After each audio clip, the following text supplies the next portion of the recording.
नहीं, आप मेरे सवाल के जवाब की बात कर रहे हैं, लेकिन असदुद्दीन ओवैसी जी आज हम बात कर रहे हैं और खुलकर बात कर रहे हैं, तो मेरा आपसे फिर सवाल ये है, आप पर भी तो आरोप लगते हैं ना सर। जिस बीजेपी को आप लगातार एक के बाद एक आरोप लगा रहे हैं, थोड़ी देर पहले जिनोसाइड का जिक्र कर रहे थे आप, उसकी राजनीति को तो आप बेनिफिट करते हैं दूसरी दूरी बनकर। यही तो आरोप आप पर लगते हैं ना, जब आपके ओपोनेंट्स ममता बनर्जी जैसे बड़े नेता, दिग्गज नेता ये कहते हैं असदुद्दीन ओवैसी तो बीजेपी की बी टीम है। नहीं, आपने अच्छा सवाल किया, मैं जवाब देना मेरे लिए बहुत आसान है। ममता बनर्जी ने नहीं कहा था कि आरएसएस की तारीफ नहीं की थी? क्या ममता बनर्जी ने असेंबली में बीजेपी के एजेंसीज के खिलाफ रेजोल्यूशन पास करके कहा कि नरेंद्र मोदी बड़े अच्छे हैं? अरे भाई ये कर रहे हैं ना, मैं क्या कर रहा हूं? आप तो मेरा डर दिखाकर मुसलमान से वोट हासिल करते हैं कि हम बीजेपी को रोकेंगे, मगर जब आपको सत्ता मिल जाती है तो आपके लिए आरएसएस अच्छी हो जाती है। जब आप अगर आपका क्रेडिट स्कोर कम है तो बैंक लोन छोड़िए, शादी के लिए लड़की भी नहीं मिलेगी। क्रेडिट स्कोर इंप्रूव करना है तो फ्रीडम ऐप को अभी डाउनलोड करो।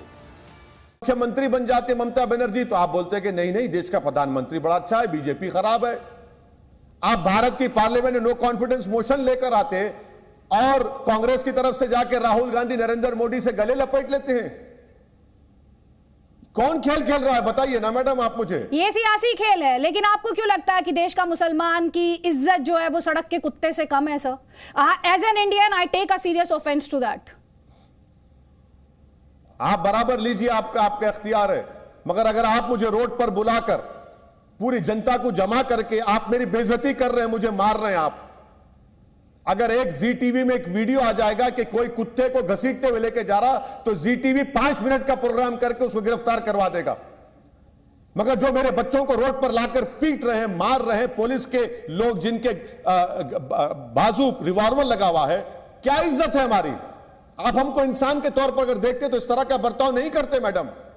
अगर इंसान के तौर पर देखते तो आप वो उस बच्ची को अपनी बेटी समझते, उसकी बेटी की जान लेने वालों को, उसको रेप करने वालों को आप नहीं छोड़ते। ओवैसी साहब, आप खुद बैरिस्टर है, आपको अपने राइट्स के लिए किसी अदिति त्यागी की या गुजरात पुलिस की या किसी नेता की परमिशन की जरूरत थोड़ी है sir. Your right is guaranteed by the constitution, the Holi book of this country. Madam यहां पर बाबा साहेब अंबेडकर मुझे याद आ रहे हैं। बाबा साहेब ने कहा था कि हमने संविधान बना दिया, मगर कॉन्स्टिट्यूशन की इज्जत, कॉन्स्टिट्यूशन को मानना, अपने दिलो दिमाग में उसको छाना, वो बीजेपी नहीं कर रही है। अगर right to life, right to dignity अगर मानती बीजेपी, उस कॉन्स्टिट्यूशन को बचाने की लड़ाई कहां लड़ी जाएगी? मैडम हम ही तो लड़ रहे हैं। देखिए, देश को बचाने की लड़ाई भारत का मुसलमान ही लड़ रहा है, कोई नहीं लड़ रहा है। बता रहा हूं आपको, खुल के कह रहा हूं आपको मैं। मेरी बात से बहुत लोग नाराज हो जाएंगे आज, मगर रोड पर मार कौन खा रहा है? हम खा रहे हैं। जेल कौन जा रहा है? हम जा रहे हैं। अखलाक को सुअर किसको कहा जा रहा है? हमको कहा जा रहा है। किसी और को सुअर कहा जा रहा है? किसकी कहा जा रहा है कि इसकी बंडी से सामान मत खरीदो? किसको जिहादी कहा जा रहा है? मुसलमान को जिहादी कहा जा रहा है। किसको एंटी नेशनल कहा जा रहा है? हमको कहा जा रहा है। नहीं, लेकिन भारत जोड़ो यात्रा तो कोई और कर रहा है ना ओवैसी साहब। इसीलिए तो हम ये जी, भारत जोड़ो यात्रा तो कोई और कर रहा है ना। वो कह रहे हैं हम देश को जोड़ रहे हैं। मैडम कहां उनके बारे में आप छोड़िए ना। आपको भी अब आपको मजाक करना सूझ रहा है। आपको सीरियस डिबेट से आप लाइटर वेन में अब आप इसको कॉमेडी की तरफ लेकर जा रहे। छोड़िए इन लोगों को। वो अच्छे होते तो ये दिन देखना नहीं पड़ता ना। अगर वो अच्छे होते तो आज देश इस राह पर नहीं जाता, इतनी बर्बादी नहीं होती। उन्हीं की वजह से तो सब हो रहा है ये। तो आप कह रहे हैं राहुल गांधी और कांग्रेस पार्टी आज इस देश में कॉमेडी है? आप ये कह रहे हैं उन्हें सीरियसली नहीं लिया जा सकता? मैं ये कह रहा हूं कि दिल्ली के सड़कों पर जो सिखों का कत्लेआम हुआ था, कौन थी? मलियाना कब हुआ था?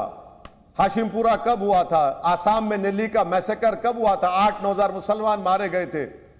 मुंबई में क्या हुआ था? क्या क्या नहीं किया? यूएपीए का कानून तो इन्होंने, इसी पार्टी ने बनाया था ना। पोटा का कानून, आपके उसके टाडा का कानून कौन बनाया था? तो चलिए फिर आप ये बता दीजिए मुझे, आप कॉन्स्टिट्यूशन की लड़ाई लड़ने की बात कर रहे हैं, आप कह रहे हैं कांग्रेस किसी खाते में नहीं है, आप ये कह रहे हैं टीएमसी किसी खाते में नहीं है, कौन लड़ेगा फिर बीजेपी के खिलाफ? मैडम देश की जनता लड़ेगी। मुझे आज भी उम्मीद है कि जो लोग इस देश जो ख्वाब देखा था नेहरू गांधी ने, अंबेडकर ने इस देश को उस तरह के उनके ख्वाबों को पूरा करने के लोग लड़ेंगे। मगर याद रखिए कि जब असदुद्दीन ओवैसी मर जाएगा तो लोग ये बोलेंगे कि हाँ इसको कामयाबी मिली नहीं मिली अलग बात है, मगर ये लड़ता था जरूर। हमारा काम लड़ना है, हम लड़ेंगे। अगर मैं हर चीज को ये सोच कर लड़ूंगा कि मुझे हिंदू वोट मिलेगा या नहीं मिलेगा, मुझे मुस्लिम वोट मिलेगा नहीं मिलेगा, मुझे दलित वोट मिलेगा नहीं मिलेगा, तभी मैं लड़ूंगा। अरे लड़ना है तो देश के लिए लड़ो, वोट के लिए क्यों लड़ रहे तुम लोग? आपको हिंदू वोट चाहिए? मैडम, मुझे हर उस आदमी का वोट चाहिए जो गांधी, नेहरू और बाबा साहब अंबेडकर के ख्वाबों को पूरा करना चाहेगा।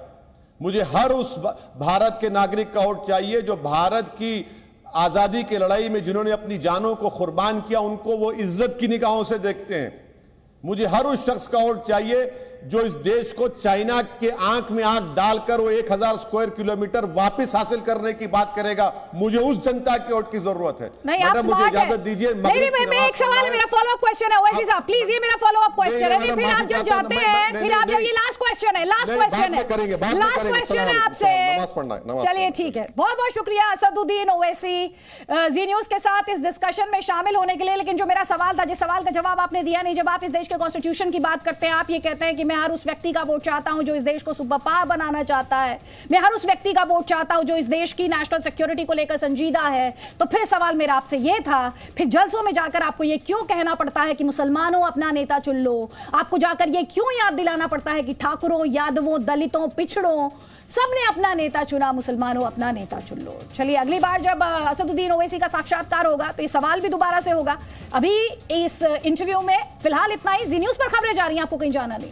अगर आपका क्रेडिट स्कोर कम है तो बैंक लोन छोड़िए, शादी के लिए लड़की भी नहीं मिलेगी। क्रेडिट स्कोर इंप्रूव करना है तो फ्रीडम ऐप को अभी डाउनलोड करो।